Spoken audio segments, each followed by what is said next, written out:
Hi everyone, today I am doing a review of Stephanie Law's two tarot decks, the Verdance Tarot, which is her newest tarot deck, and the Shadowscapes Tarot, which was her first tarot deck.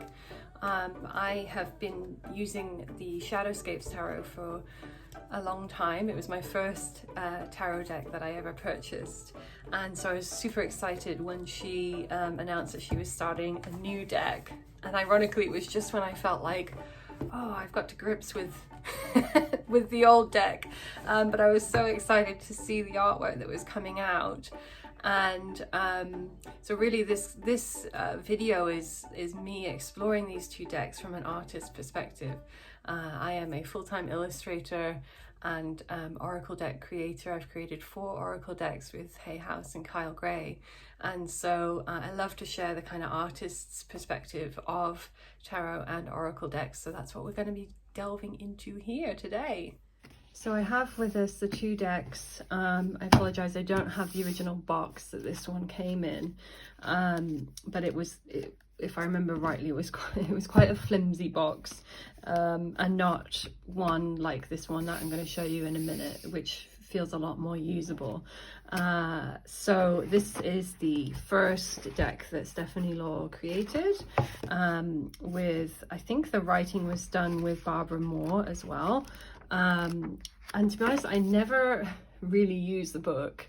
I'm finding the new book more useful, but in this case, I didn't find the book companion to be that useful for readings. What I love about these decks, both of them, is that as an intuitive reader and as an artist, you can really delve into the details of this artwork, so you can read them very intuitively if it's an artwork style that speaks to you.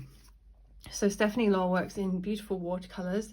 She's very well known for her amazingly intricate watercolors, and you know, it's quite an undertaking to create 76 or 78 stunning you know, full-size illustrations to work for tarot. Quite an undertaking, so amazing that she's done it twice now over, I think maybe it was a 10 or 14 year period. So the Shadowscapes Tarot, as I mentioned, is the one that I got first when I first got a tarot deck, and I had heard some people say they didn't get on with it. Perhaps they're more familiar with the Rider-Waite, for example. Personally, as I say, as an intuitive reader, I get so much out of these cards and the artwork because there's so many details to go into.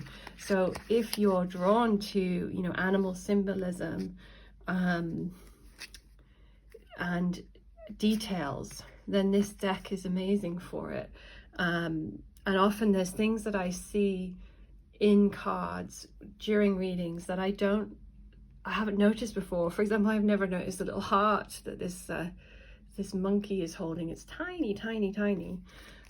So there are always interesting things to come through in the deck, and there's so much detail, and there's so many little other creatures that are woven into the deck that it makes for a really rich reading if you're the type of tarot card reader that likes to glean meaning from the cards. I personally struggle to keep all of the official tarot card meanings straight in my head, but the amount of times that I've used these cards simply as symbols for what's going on within the reading, it's amazing what information comes through. So in that sense, I find that it's a beautiful gateway into intuitive readings, because you're not necessarily beholden to the traditional tarot structure, although it does help. So this deck was great in and of itself. You can see the beautiful variety in it. They're really striking cards, beautiful detail. And it's got a silvery frame, which I've always been a bit meh about it. I feel like it was a bit unnecessary, and you'll see the difference with the new deck, which I'll just pull out for you now and spend a bit more time on. So the Verdance Tarot comes in this beautiful solid box. It's got a magnetic clam fixture on it, same size book, but it's in full color, whereas the other one isn't. I mean, there may have been newer editions, but mine wasn't. And it comes with this lovely ribbon, and then there's also a card about the artist as well, and there's some additional text in here. So a beautiful designed box, which I definitely feels like the way to be using, you know, keeping hold of it. A lovely designed back to the card, and I think they've done a great job with the book. So the main reason why I say that is the artwork is full color. It feels like such a treat to be able to view this artwork closer up than in the cards, see some of the amazing details. Yeah, and just this feels like it's like you've got an art book with your deck, you know. So not only are you getting 76 pieces of beautiful artwork, you're also getting a book full of them as well. And what's lovely about this is that she does delve into symbolism more deeply. I think, you know, likely in the first deck she was already doing this, but you can go through her glossary of animal symbolism, correspondences. There's a lot of stuff about botanicals and insect connections, which personally I find just brings a whole other level to readings, especially if you've got someone who's very in tune with that kind of thing. So it's a beautiful addition. Like, it's exactly where they needed to go with this deck, you know, to expand from the first deck to explore into that. I think that was fabulous. And the other lovely thing that they've done is they've taken the framing off of the cards, so you're just getting a bit more artwork on the cards and a very simple word here, name of the card. It's quite small, which as an artist I really appreciate because you can still read it, but it's not dominating the artwork. It's actually really beautifully subtle. So I love that they've gone full bleed, you know, they've taken the artwork off the edge, not bothered to frame it. It's amazing how much more space it feels like it's been given. So the artwork is very similar.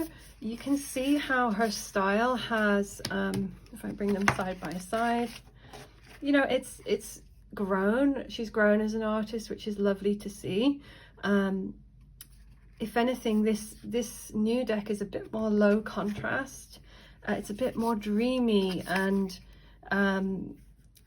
ethereal feeling. This one's got a bit more high contrast going on in it, but it still makes so much sense.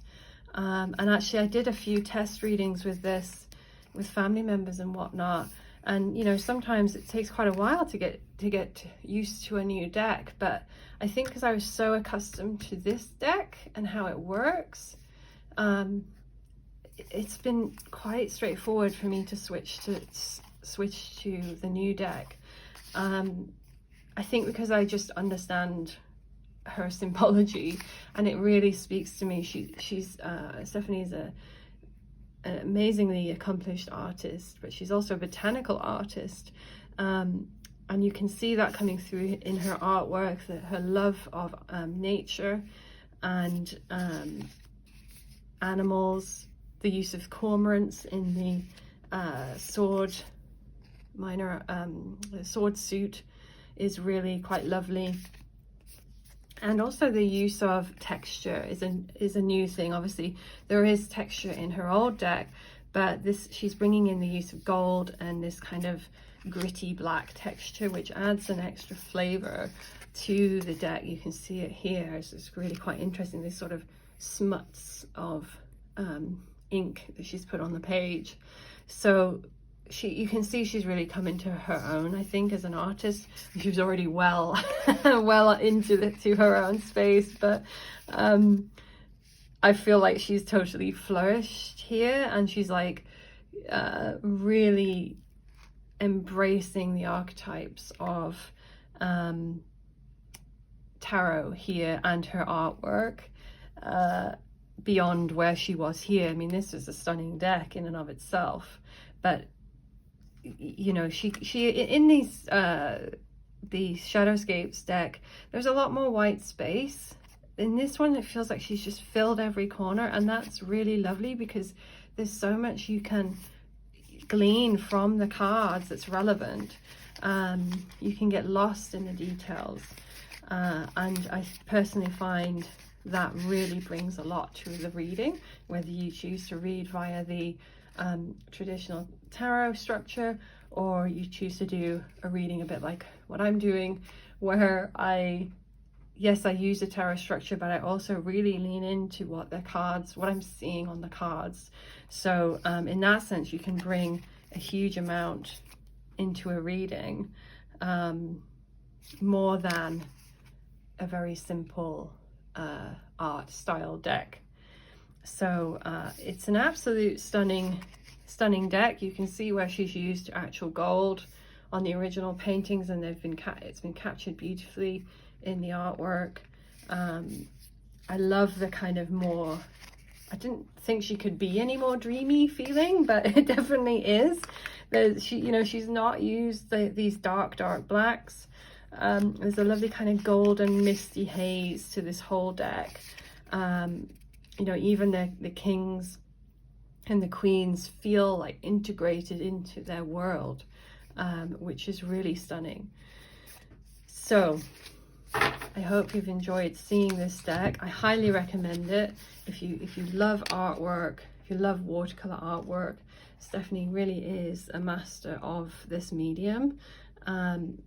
So even just for the artwork alone, this would be a beautiful purchase or thing to gift for people. And then of course you have her beautiful insights as well, because she's also written about her meanings and symbology behind the artwork. So whether you choose to use the traditional